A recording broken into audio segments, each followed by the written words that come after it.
नमस्कार, मैं आपके साथ रंजना रावत। आप देख रहे हैं खबर तो समझिए। सीएम नीतीश कुमार ने आज बढ़ते कोरोना संक्रमण को लेकर उच्च स्तरीय बैठक की। वीडियो कॉन्फ्रेंसिंग के माध्यम से हुई इस बैठक में राज्य के वर्तमान हालात पर चर्चा हुई। बैठक में उप मुख्यमंत्री, स्वास्थ्य मंत्री, प्रधान सचिव स्वास्थ्य और विकास आयुक्त के साथ कई अधिकारी शामिल हुए, जिसमें सीएम नीतीश ने कई दिशा निर्देश भी दिए। चलिए अब इस खबर के मायने को समझ लेते हैं। बिहार में लगातार कोरोना संक्रमण का जो मामला है वो बढ़ता ही जा रहा है। कोरोना की रफ्तार तेज हो गई है, वहीं लगातार मामले बढ़ रहे हैं। ऑक्सीजन की किल्लत से जूझ रहे कई अस्पताल और कोरोना से मौत का आंकड़ा भी डरावना हुआ है। जो मौत का आंकड़ा है वो भी बढ़ रहा है और इस बीच रिकवरी रेट में भी कमी आई है। और नाइट कर्फ्यू में कितने हालात सुधरे हैं ये सोचने वाली बात है, क्योंकि आए दिन बिहार से ऐसी खबरें आती हैं जो नाइट कर्फ्यू में जो भी कोरोना प्रोटोकॉल है उसका उल्लंघन होता है। अब बात पटना में ऑक्सीजन सिलेंडर की सप्लाई तेजी से की जा रही है। डिमांड ज्यादा होने से प्रेशर है, बावजूद इसके ऑक्सीजन सिलेंडर की आपूर्ति की जा रही है। ऑक्सीजन यूनिट में प्रोडक्शन तेजी से हो रहा है। 250 सिलेंडर भेजे हुए थे और अभी तक हमको लगता है कि 450-500 सिलेंडर हम लोग एनएमसीएच भेज चुके हैं। 500 सिलेंडर गया है, लगभग 450 चला गया है। आईजीएमएस में अभी तक 125 सिलेंडर गया है और 75 सिलेंडर और जा रहा है। और एनएमसीएच में करीब अभी 500 सिलेंडर चला गया। तो निजी हॉस्पिटल है उनको भी दे रहे हैं आप? हाँ, उनको भी। निजी जो हम लोग के अधीन में है उनको दिया जा रहा है। निजी हॉस्पिटल कितने, आपको कितने निजी हॉस्पिटल को? आईजीआईसी है, ईसीआर है। कोरोना मरीजों की संख्या जिस कदर बढ़ रही है, वैसे में ऑक्सीजन की समस्या जो है वो लगातार सामने आ रही है। देखिए, मिलिट्री हॉस्पिटल के लिए भी यहाँ पर दानापुर कैंट हॉस्पिटल जो मिलिट्री छावनी है वहाँ पर सैन्य छावनी के लिए भी सिलेंडर जो है वो जा रहा है। तो कोशिश पूरी हो रही है कि लोगों की जो समस्या है उसको दूर की जा सके। काफी संख्या में आम लोग जो है वो सिलेंडर जा रहे हैं। एक तस्वीर देखिए आप, किस कदर सिलेंडर जो है वो तैयार किया जा रहा है। हर वक्त काम चल रहा है, 2 शिफ्ट में काम चल रहा है। एक चीज और है, जो शहरी क्षेत्र है, लोग जो शहरी इलाके में यूनिट है उसी पर बहुत ज़्यादा डिपेंडेंट हो गए हैं। कहीं और जो दूसरे ऑक्सीजन यूनिट है वहाँ भी अगर लोग जाएँ तो लोगों की समस्या दूर हो सकती है और ऐसे में सबका काम भी जो है वो चल जाएगा, क्योंकि काम जो है युद्ध स्तर पर हो रहा है। और सभी ऑक्सीजन यूनिट में अगर लोग पहुँचेंगे तो निश्चित तौर पर लोगों को ऑक्सीजन भी मिलेगा और जो परेशानी है उसको काफ़ी हद तक दूर भी किया जाएगा। तो फिलहाल ये तस्वीर है पटना की, जहां ऑक्सीजन को लेकर लगातार समस्या सामने आ रही है। ऑक्सीजन संकट जो है वो लगातार बना हुआ है, लेकिन प्रशासन जो है अपनी ओर से पूरी कोशिश कर रहा है कि लोगों की समस्या जो है वो कम की जा सके। कैमरा पर्सन मनीष चुनीजा के साथ संजय कुमार, न्यूज 18 पटना। ऑक्सीजन को लेकर क्यों इतनी तेजी से काम जारी है, इसे समझने की जरूरत है। WHO ने ऑक्सीजन को अति आवश्यक दवा बताया है। कोरोना का वार सीधे फेफड़ों पर होता है, इसलिए ऑक्सीजन जरूरी है। कोरोना संक्रमितों को सांस लेने में काफी परेशानी होती है, इसलिए ऑक्सीजन जरूरी है। वातावरण से सीधे वो ऑक्सीजन नहीं ले पाता है संक्रमित व्यक्ति, जिससे मेडिकल ऑक्सीजन की जरूरत बढ़ जाती है। और यही वजह है कि ऑक्सीजन आपूर्ति को लेकर सरकार काम कर रही है। दरभंगा में रेलवे के रवैये से यात्री परेशान हैं और हैरान हैं। दरअसल कोरोना की वजह से यात्री टिकट कैंसिल कराने के लिए स्टेशन पर पहुंच रहे हैं, लेकिन उनका टिकट कैंसिल नहीं किया जा रहा है। रेलवे की ओर से दलील ये दी जा रही है कि काउंटर पर वापसी के लिए कैश नहीं है। रेलकर्मी इस बारे में कुछ भी बोलने से कतरा रहे हैं, वहीं यात्री इसे लेकर काफी परेशान हैं। हमें कहा गया कि यहाँ 2 बजे तक ही होता है, टाइमिंग है। आप दरभंगा चली गई, वहाँ रात को 8 बजे तक होता है। तो हम यहाँ आए, यहाँ हमें कहा जा रहा है कि अभी कैश का व्यवस्था नहीं है, हमारे पास कैश अवेलेबल नहीं है। जब कैश होगा तब आपका टिकट रिटर्न हो जाएगा। हम आए हैं अभी लहरिया स्टेशन से और बोले कि यहाँ पर टाइमिंग खत्म हो गया, वो अपना मशीन बंद करके रख लिए और कैंसिल करना था टिकट तो लहंगा भेज दिए। और यहाँ पे ये लोग मना कर रहे, बोले कि मेरे पास पैसा नहीं है, बताइए। इनके पास 1500 रुपया नहीं होगा, इतना इनकम हो रहा है सरकार का रेलवे में, लाखों करोड़ रुपया रोज आ रहा है, फिर भी नहीं इनके पास पैसा है। कहाँ गया पैसा सब? ये परेशानी बड़ी है क्योंकि रेलवे टिकट कैंसिल कराने की व्यवस्था देता है। इस खबर को मायने को समझते हैं। टिकट कैंसिलेशन के लिए रेलवे तैयार नहीं है। पैसे के चक्कर में बीमार लोग भी सफर करेंगे क्योंकि पैसे तो रिटर्न होंगे नहीं। और इसमें अगर कोई पॉजिटिव यात्री सफर करते हैं तो सोचिए संक्रमण का जो खतरा है वो कितना बढ़ सकता है। दूसरे लोग इससे संक्रमित हो सकते हैं। इसलिए जल्द से जल्द रेलवे को संज्ञान लेने की जरूरत है और रिफंड करने की जरूरत है। अब बढ़ते हैं अगली खबर की ओर। कोरोना संकट के बीच समारोह में महफिल सजाने का सिलसिला रुकने का नाम नहीं ले रहा है। आए दिन समारोह के नाम पर डांसर्स को नचाया जा रहा है। नाइट कर्फ्यू की धज्जियां उड़ाकर लोग बीमारी को बढ़ावा दे रहे हैं। ताजा मामला नवादा का है, जहां बच्चे के छठी कार्यक्रम में डांसर्स को नचाया गया। सैकड़ों की संख्या में लोग घंटों झूमते रहे। इस दौरान किसी को भी नाइट कर्फ्यू की परवाह नहीं रही। बकरी बरवा थाना क्षेत्र के चढ़ियारी गांव का ये मामला है। हालांकि पुलिस ने अभी तक वायरल वीडियो की पुष्टि नहीं की है। वहीं डांस के दौरान दो गांव के लोगों के बीच कहासुनी भी हो गई और मारपीट भी हो गई, जिसमें दोनों तरफ से कई लोग घायल हुए हैं। मनाया तो ये जश्न जा रहा है, लेकिन इसे समझने की जरूरत है क्योंकि ऐसे जश्न मातम को न्योता दे रहे हैं। कोरोना का संक्रमण भीड़ में तेजी से फैलता है क्योंकि वहां भीड़ होती है और सोशल डिस्टेंसिंग का पालन नहीं होता है। डरावने आंकड़ों के बावजूद लोग बेपरवाह है। अगर पिछले 3 दिनों की बात करें तो बिहार में लगातार मामले 12,000 के पार आ रहे हैं। सोशल डिस्टेंसिंग का यहाँ पालन संभव नहीं होता और सरकारी नियमों की धज्जियां क्यों उड़ा रहे हैं लोग। अपनी जिंदगी से प्यार नहीं है तो दूसरी की सोचिए, क्योंकि सोशल डिस्टेंसिंग नहीं होगा, मास्क नहीं होगा तो मामले लगातार बढ़ेंगे और संक्रमण का खतरा बढ़ता ही जाएगा। कोरोना के बढ़ते मामलों को देखते हुए छपरा जिला प्रशासन ने सोमवार और रविवार को सभी दुकानों को बंद करने का निर्देश दिया था, लेकिन इसके बावजूद कई दुकानदारों ने अपनी दुकानें चोरी से खोल ली। अब प्रशासन ने इन दुकानदारों पर कार्रवाई की है। प्रशासन ने साहेबगंज इलाके में सभी शॉपिंग मॉल को सील कर दिया। डीएम के निर्देश पर सदस्यों ने शॉपिंग मॉल को सील किया है। कोरोना पर रोकथाम के लिए प्रशासन ने 2 दिनों के दुकान बंदी का ऐलान किया था, लेकिन इसके बावजूद कुछ दुकानें खुली हुई थी। आप देख सकते हैं कि इस मॉल में प्रतिबंध के बावजूद चलाया जा रहा था। प्रशासन ने इसे अभी सील कर दिया है। किस तरह की कार्रवाई हुई है, हमारे साथ सीओ साहब मौजूद हैं, इनसे बात करते हैं। सर, अभी ये सील की गई है मॉल को, क्या इस इलाके में काफ़ी कोरोना है। मौना चौक है, इस सब में सरकार आदेश है कि इसको चोरी छुपे बेच रहे हैं ना, उसको जल्दी सील कर दो। और जैसे ही कोरोना यहाँ जांच किया तो कुछ ऐसा संदिग्ध गतिविधि पाई गई है? संदिग्ध गतिविधि पाई जाएगी, इसे तत्काल में नहीं पाई जाएगी, लेकिन लोगों ने बता रहे हैं, लोग बता ऐसा होता है। तो आप देख सकते हैं कि शॉपिंग मॉल है जिसे लिबास मार्ट कहते हैं, उसके ऊपर प्रशासन ने अपनी सील लगा दी है ताकि इसे खोला नहीं जा सके। और आज जो बता दें कि रविवार और सोमवार 2 दिनों की साप्ताहिक बंदी का ऐलान किया गया, जिसमें सभी दुकानों को बंद रखना था। ऐसे प्रशासन को ये सूचना मिली थी कि कुछ दुकानदार जो है चोरी छुपे बिजनेस कर रहे थे। इसे एहतियातन कदम उठाते हुए उन दुकानों को सील कर दिया गया है। कई दुकानों को सील किया गया आज प्रशासन द्वारा, जिसमें ये लिबास मार्ट भी शामिल है। और प्रशासन का कहना है कि ये कार्रवाई तब तक जारी रहेगी जब तक कि कोरोना के तमाम मामले खत्म नहीं होते हैं। संतोष गुप्ता, न्यूज़ 18, छपरा। पैसा सबकी जरूरत है, लेकिन इसके लिए हजारों जिंदगियों को मौत के मुंह में तो नहीं ढकेला जा सकता। छपरा के दुकानदार पर प्रशासन की कार्रवाई सराहनीय है, साथ ही ये एक कड़ा संदेश भी है।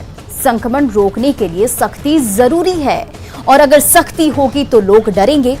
बढ़ते संक्रमण पर प्रशासन के निर्देश के बावजूद क्यों खोल रही हैं दुकानें?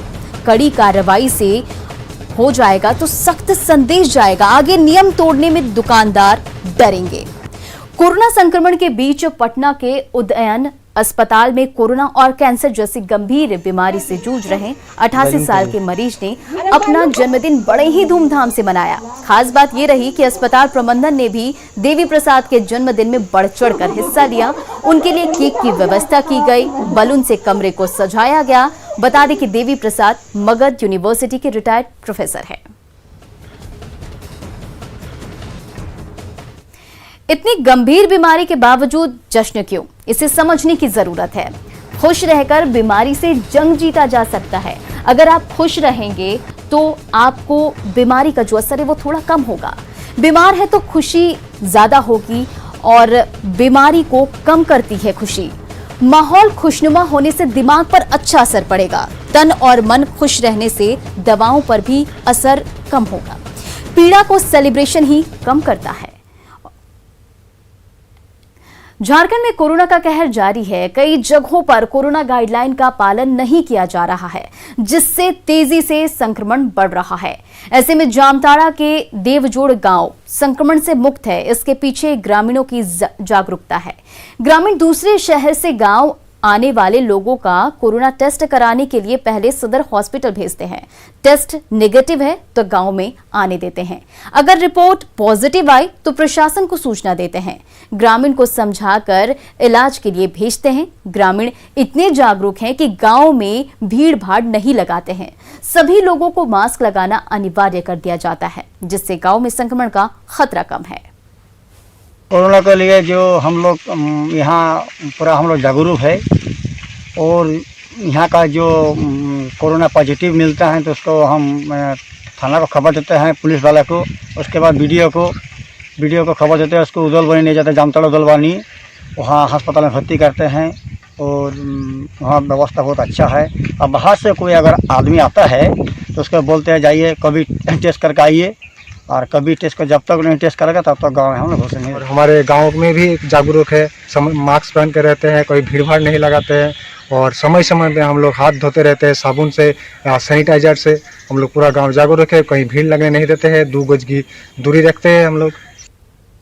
भारत की आधी से ज्यादा आबादी गांव में रहती है। ऐसे में गांव का सुरक्षित रहना बेहद जरूरी है, क्योंकि इसके मायने को समझिए।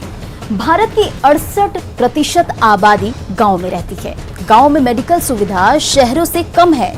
संक्रमण गांव में फैला तो रफ्तार बेहद तेज होगी, और कोरोना का कहर गांव पर बरपा तो कयामत होगी। शहरों में हाल बेहाल है तो गांव का क्या होगा, क्योंकि गांव में अभी भी कई जगहों पर मूलभूत सुविधाओं की कमी होती है। झारखंड में कोरोना की चेन को ब्रेक करने के लिए साप्ताहिक सुरक्षा सप्ताह चलाया जा रहा है, लेकिन गिरिडीह में लोग कोरोना गाइडलाइन की धज्जियां उड़ा रहे हैं। बैंकों में लोग गाइडलाइन का पालन नहीं कर रहे हैं। बैंकों में सोशल डिस्टेंसिंग का भी पालन नहीं हो रहा है। ऐसे में देवरी के मंडरो स्थित इंडियन बैंक में संक्रमण का डर बना हुआ है।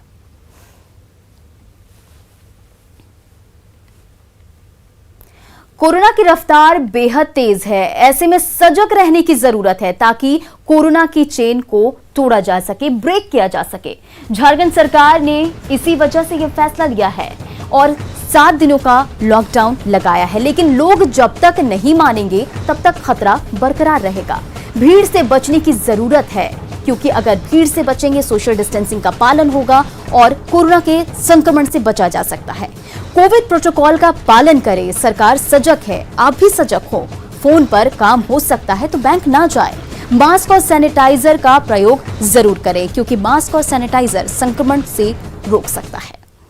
कोरोना के चलते एक बार फिर से प्रवासी मजदूर घर की ओर लौटने लगे हैं। मुंबई के एलटीटी स्टेशन पर कई ऐसे मजदूर मिले जो काम बंद होने से गांव जा रहे हैं। मजदूरों के मुताबिक काम बंद होने से जीवन यापन करना मुश्किल हो रहा है। यहाँ क्यों आए और कहाँ जा रहे हो? यहाँ काम करने के लिए आए हैं, और भी काम बंद है तो क्या करें। अभी खाने पीने का वादा हो रहा है, इसके लिए गाँव जा रहे हैं भाई। अब यहाँ सिलाई का काम। तो दोबारा आओगे? गाँव से कब आओगे दोबारा? देखेंगे, अभी जाने के बाद गांव जाते हैं। अब वहाँ से आने का टाइम थोड़ी फिक्स रहता है। काम हम नहीं है, इसके लिए जा रहे हैं हम। काम क्या करते हैं? सिलाई का काम करता है। मोतिहारी जिला हो गया। महाराष्ट्र में कोरोना की रफ्तार कहर बनकर टूट रही है। ऐसे में संक्रमण को रोकने को लेकर सख्ती बरती जा रही है। कई रोजगार के धंधे बंद हो गए हैं और वहां काम करने वाले घर लौट रहे हैं।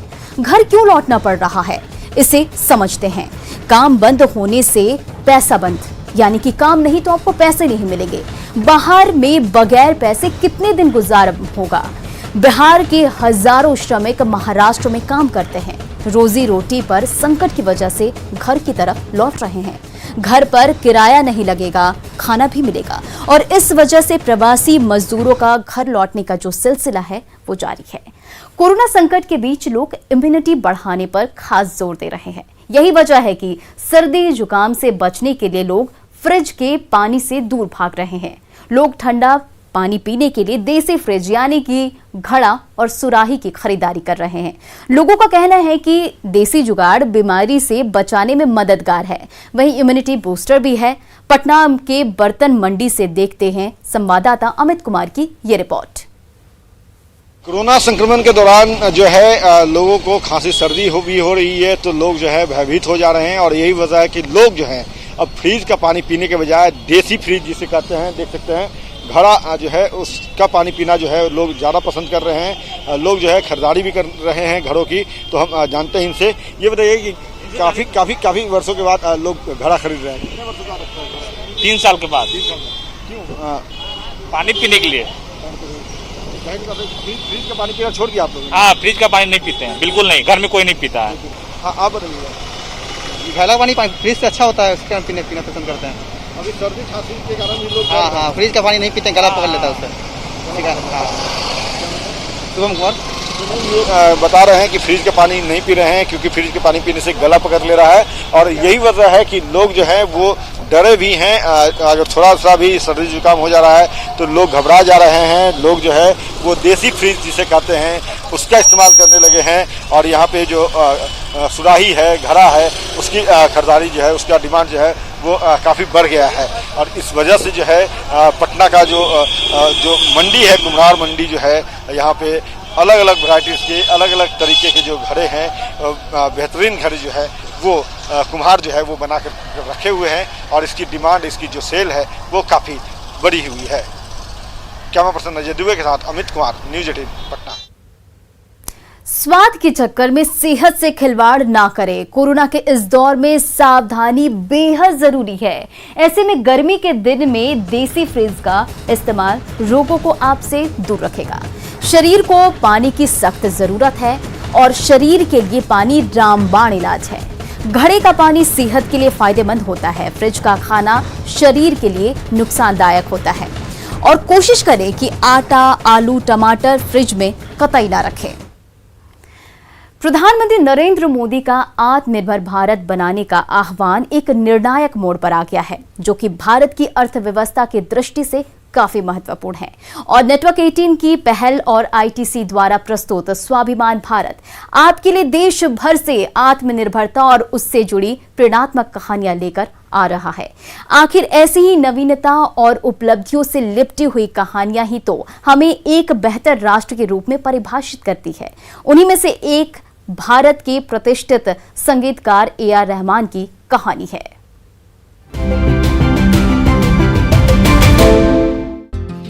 भारत की समृद्ध संगीत विरासत के ग्लोबल एम्बेसडर AR रहमान कई अंतर्राष्ट्रीय प्रोजेक्ट्स के लिए संगीत बनाने में व्यस्त है, जबकि अपने देश के संगीत पायदानों में अभी भी वो शीर्ष पर है।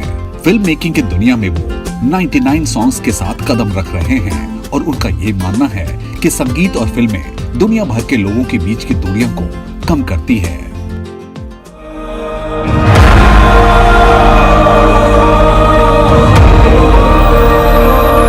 My interest in filmmaking actually really started after the Oscars and life in Los Angeles. 5 years, going for workshops and meeting all this world-class, directors and editors and screenwriters, and they made me comfortable with what I was doing. Rahman ने स्वतंत्र भारतीय संगीतकारों को सशक्त बनाने के लिए मज़ा platform बनाया है, जिसने एंजॉय एंजैमी गीत के साथ चारों ओर सनसनी फैला दी है। वो कहते हैं कि भारतीय संगीत जगत के पास वो सब कुछ है जो एक अंतर्राष्ट्रीय स्तर की सफलता के लिए जरूरी है, बिल्कुल कोरियाई पॉप संगीत की तरह। AR रहमान भारतीय संगीत जगत के विकास को एक नया आयाम दे रहे हैं, वो भी स्वाभिमान के अंदाज में।